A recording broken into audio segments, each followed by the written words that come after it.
Well, I remember Doug as kind of a quiet, effective performer. Great teammate from what I saw as a coach, and he could make the plays when you needed him. I think what sets Doug apart then and today was he was going to outwork you. He was a teammate.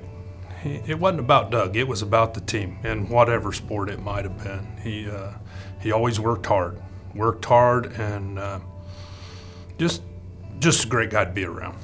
He may not have been the best basketball player or the best football player, the best baseball player or track man to come out of Heights, but he excelled in everything.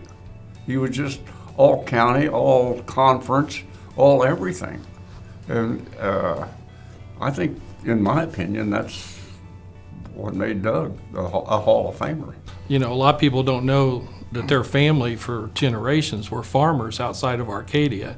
And, you know, when we were kids, there was no AAU basketball. I mean, you got out for the summer and you went home and worked on the farm and baled hay and drove tractors and walked the field and stuff. And that's what Doug did along with the rest of us. I mean, he was a hard worker, and that's where he got his work ethic, I think.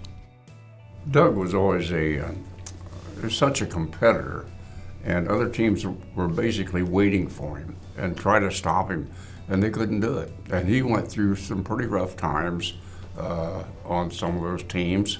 You got to understand the time in the early 70s, mid 70s was racially charged.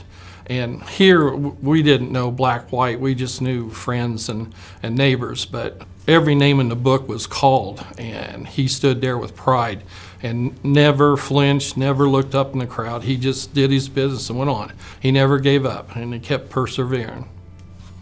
Mike Miller threw a pass to Doug. Doug went up, one hand, tipped the ball, got hit by the defender, came down. He grabbed the ball with his other hand and scored the winning touchdown. A good sign of him not giving up on anything. Sports were great. It was a big part of Hamilton Heights. Always has been, always will be. We had some great times. Winning that sectional, Carmel was the king for 10 in a row. Man, we knocked them off, and that was a big time for us here at Hamilton Heights back then. But this was a great time. You have to understand, no class basketball back when this picture was taken.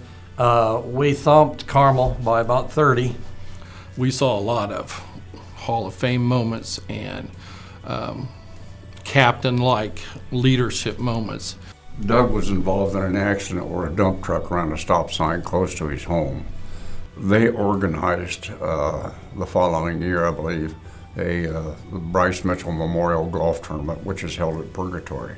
The money that they get from that goes to award scholarships to schools in the area.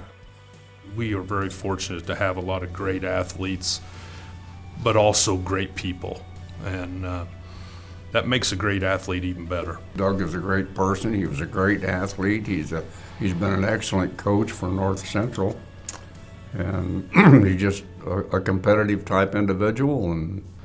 But he brought what he had. He brought as a coach, and I think those kids down there were very, very lucky, and they benefited just from his knowledge and his personality. I know you've had a successful career. I just am anxious to see what things you pick up in your retirement years. And sometimes you have to learn to say no, but certainly you have enough gifts and talents that when you say yes, you'll make whatever you do a success.